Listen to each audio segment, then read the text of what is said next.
Assalamualaikum warahmatullahi wabarakatuh. Perkenalkan, kami dari kelompok 2 mata kuliah Ekologi Tumbuhan dengan dosen pengampu Ibu Dr. Santiami, Magister Sains. Di sini kami ingin mempersembahkan video dengan judul Dinamika Suksesi Vegetasi Primer pada Tanah Longsor Tropis, Perubahan Pengaruh Faktor Abiotik terhadap Komunitas Tumbuhan selama 18 tahun. Sebelumnya kami beranggotakan 6 orang, dengan saya Muhammad Titur Rusmanto dengan NIM A420249016 dan rekan saya Irba Afifah Zahra dengan NIM A420230012. Saya Seva Naura dengan NIM A420240009. Saya Sabita dengan NIM A420240010. Dan saya Nadia Ayu Saputri dengan NIM A420240019. Saya Amelia Taliatul Azizah Febianti dengan NIM A420240024. Selamat menyaksikan.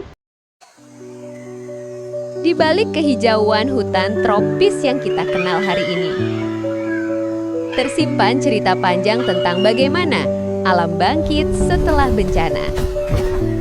Salah satunya terjadi pada tanah longsor di hutan tropis Puerto Rico yang menjadi dasar penelitian selama 18 tahun. Video ini akan membawa kita menelusuri perjalanan sebuah area kosong, tandus dan miskin nutrisi, hingga akhirnya kembali menjadi hutan yang hidup dan stabil. Suksesi primer adalah proses kolonisasi tumbuhan pada area yang benar-benar baru. Tanpa tanah matang, tanpa sisa organisme, dan sangat ekstrem. Seperti tanah longsor, substrat keras, panas tinggi, ketersediaan air rendah, dan hampir tak ada nutrisi. Disinilah peran spesies pionir dimulai. Menurut Connell dan Slatier, ada 3 mekanisme suksesi. Pertama, fasilitasi. Ketika spesies pionir memperbaiki lingkungan sehingga memungkinkan spesies lain masuk. Mereka adalah organisme pertama yang mampu tumbuh di lingkungan keras tersebut. Kedua, toleransi, di mana spesies yang datang kemudian tidak bergantung pada pionir. Jenis tanah serta kandungan nutrisi juga dianalisis, tetapi mampu bertahan pada kondisi yang ada. Dan ketiga, inhibisi, yaitu ketika pionir justru menghambat. Memasuki fase pertengahan hingga lanjut, terjadi perubahan besar. Peran catchment mulai menurun, digantikan oleh data dianalisis menggunakan pendekatan S2 untuk mengetahui bagaimana kedatangan spesies lain sampai mereka mati atau terganggu. Kemiringan lereng sebagai pengendali utama vegetasi, lereng curam mengalami erosi tinggi, sehingga pemulihan.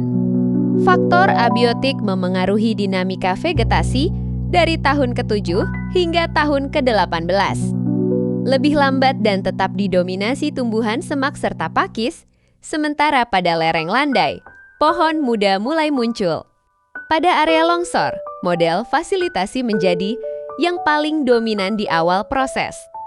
Mereka cepat menutup area longsor, menahan erosi, dan mulai menambah bahan organik. Penelitian dilakukan di 6 lokasi longsor pada hutan eksperimen Lucuilo. Dengan plot 5 x 5 meter, para peneliti mencatat kerapatan, komposisi spesies, hingga kondisi kanopi menggunakan gap light analyzer. Semakin besar daerah tangkapan air, semakin lembab mikrohabitat. Selain itu, faktor abiotik seperti kemiringan lereng, arah lereng. Semakin besar peluang tumbuhan pionir tumbuh, spesies yang mendominasi adalah pakis batang dan pakis pemanjat. Pada tahap awal, kondisi tanah sangat ekstrim. Di fase ini, faktor abiotik menjadi pengendali utama.